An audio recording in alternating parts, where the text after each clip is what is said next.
Moto Edge 60 Pro brings massive improvement in performance and battery over the Edge 50 Pro, but it also makes some compromises to fit the same price.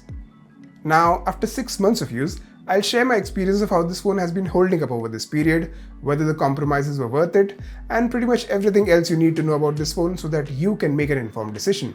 So, without any further ado, let's get started.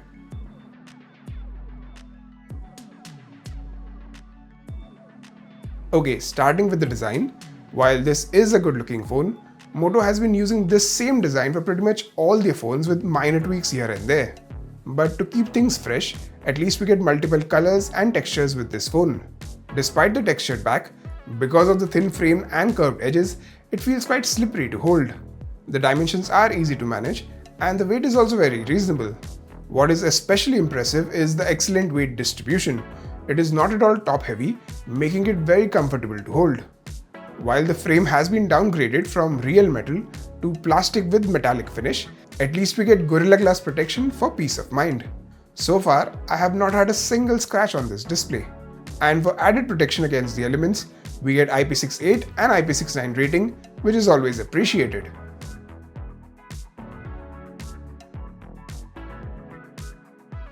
Here we get a curved POLED display with 1.5K resolution and 120Hz refresh rate.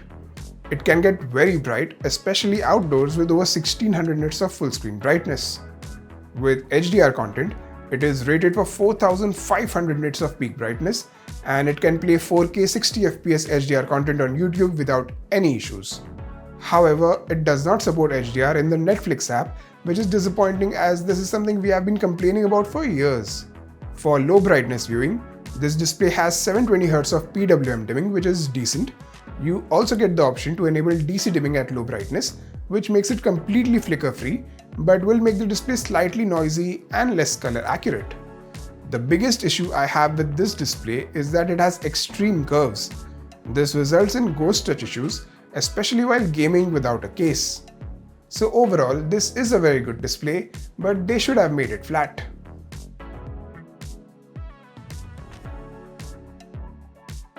Check out how these stereo speakers sound.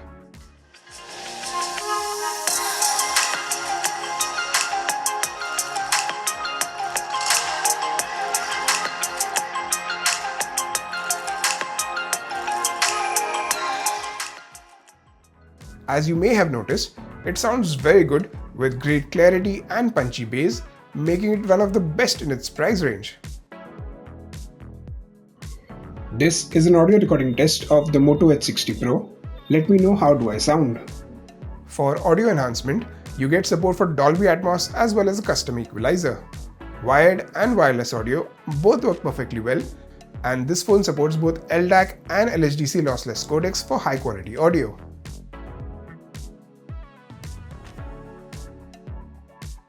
Compared to last year, this camera system has some minor downgrades. So the aperture of the primary camera is not as wide as last year. Also, the front camera now lacks autofocus. On the other hand, the ultra-wide camera now has a slightly bigger sensor, which is good. Overall, these changes won't make a major impact on the image quality. Now let's check out some image samples. Starting with the outdoor samples, all the three cameras do a great job. There is a slight difference in exposure between the primary and ultra-wide cameras, and the telephoto camera shots are slightly less saturated. But still, all the three cameras capture a good amount of detail corner to corner and also do a good job at handling tricky lighting. Even in low light, all the three cameras impress. The amount of details captured takes a slight hit with the ultra-wide and telephoto cameras, but the results are still quite respectable. In indoor conditions with artificial lights, the primary camera does an excellent job of accurately rendering the scene. The primary camera can also be used in 2x lossless mode to capture great looking close-up shots with natural blurred background. And if you want extreme close-up shots, the ultra-wide camera doubles as an excellent macro camera. In terms of the complete zoom range, you can go up to 50x, but I feel that only images up to 10x are actually usable.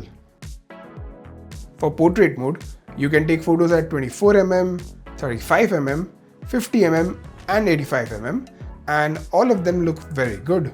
Unfortunately, there is no 70mm option, even though that is the native focal length of the telephoto camera. The selfie camera is also very good, be it in good light or backlight.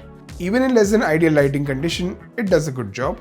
And even in extremely low light conditions, it manages to produce good looking shots.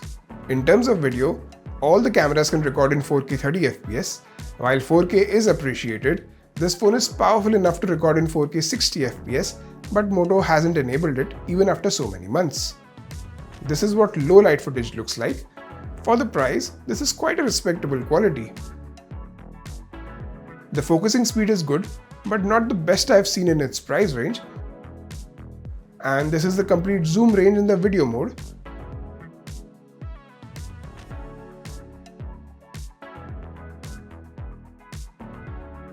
Not bad at all. The front camera of the Moto Edge 60 Pro can record videos in 4K, but they are unfortunately limited to 30fps, even though the camera sensor and the processor both can handle 4K 60fps. This is the new and improved camera UI. It has snapshot mode for capturing fast-moving subjects, slow motion videos with Full HD 120fps or HD 240fps. Then you have already seen samples from the video mode, normal mode and the portrait mode. You also get Pro mode, but only for photos. There are many other modes as well, including the dual video recording mode, but Pro mode for video and portrait video mode are completely missing. Overall, it is a fairly capable camera system, but it is limited by software from reaching its full potential.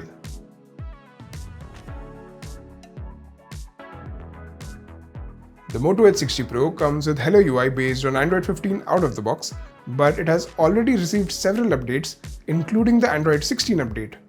It will keep getting Android updates up to Android 18 and security updates up to 2029. Still, this software experience is kind of a mixed bag for me. In terms of the positives, you get a decent level of customization, multitasking and security features.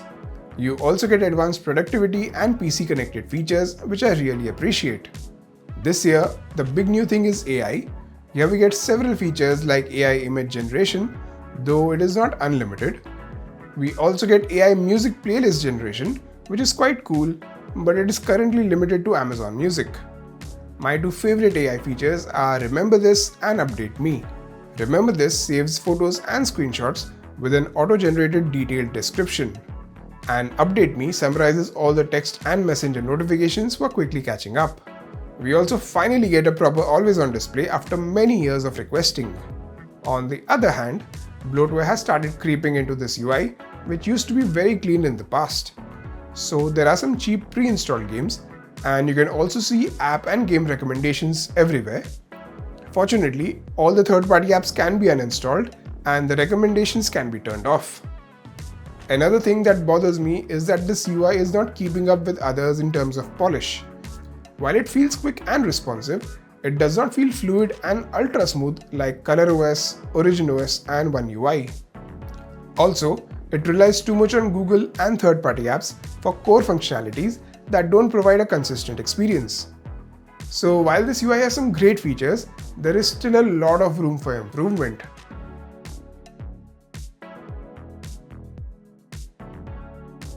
The biggest improvement of this phone comes in terms of performance. This phone is powered by the Dimensity 8350 Extreme chip, which is a very capable and efficient chip. In benchmarks, it literally scores almost twice as much as the Edge 50 Pro, which is a significant improvement.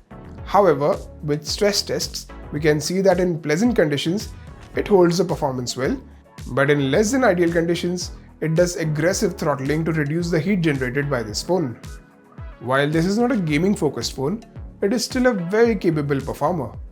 So with BGMI or PUBG, we get to play at 120fps, and for the most part, it manages to maintain over 100fps, which is quite good. With Call of Duty, it gets 90fps support, and it sticks to that frame rate throughout the gaming session. Same is the case with Asphalt Legends, pretty much 90fps throughout the gameplay session. The drops in frame rate are only during the loading screens and not the actual gameplay. Even with very demanding games like Car X Street, it manages to deliver close to 60fps, which is very impressive. Same is the case for Genshin Impact, which is again running close to 60fps. With Wuthering Waves, which is the most demanding game of this bunch, the frame rate fluctuates quite a bit, but generally it stays over 50fps, making it very playable. In terms of gaming features, we get some performance profiles as well as an FPS meter, but there are no advanced features like bypass charging and game frame interpolation. So in terms of overall performance, this is a significant improvement over last year, but if you want the best gaming phone in its price range, this is not the phone to get.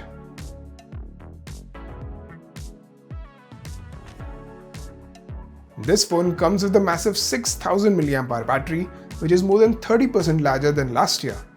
So the battery life you get is excellent. In my 4K 60fps video streaming test, it got close to 15 hours of screen on time, which is very impressive.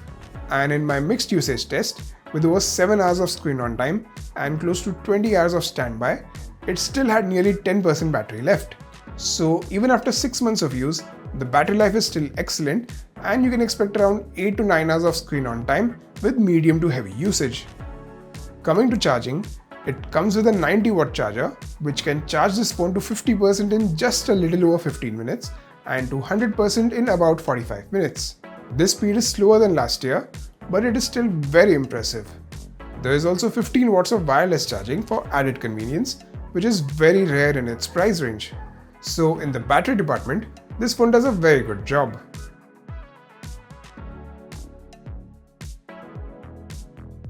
In terms of the box content, you get the 90-watt charger in the box, but this time there is no case provided.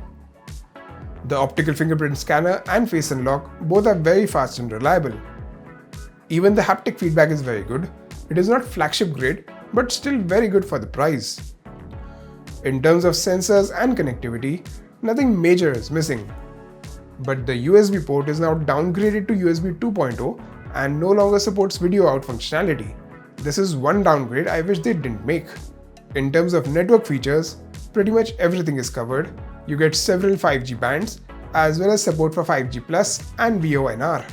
However, there is no eSIM support.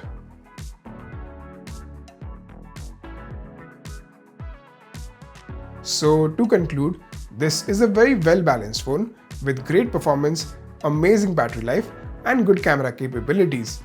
However, it lacks a bit in terms of refinement, especially the software experience. In terms of competition, we have the OnePlus Nord 5 and the Poco F7 for better gaming experience, but these phones don't have zoom cameras. The Nothing Phone 3a Pro or the Samsung Galaxy S24 FE have similar or better camera capabilities, but lag behind in terms of performance and battery life. So overall, if you want a very well-balanced phone, which is good in pretty much all the departments, this is the phone to get. Alright, that's it for this video. Hope you enjoyed it and found it useful. Please like, comment, share and subscribe to my channel down below. Thanks for watching.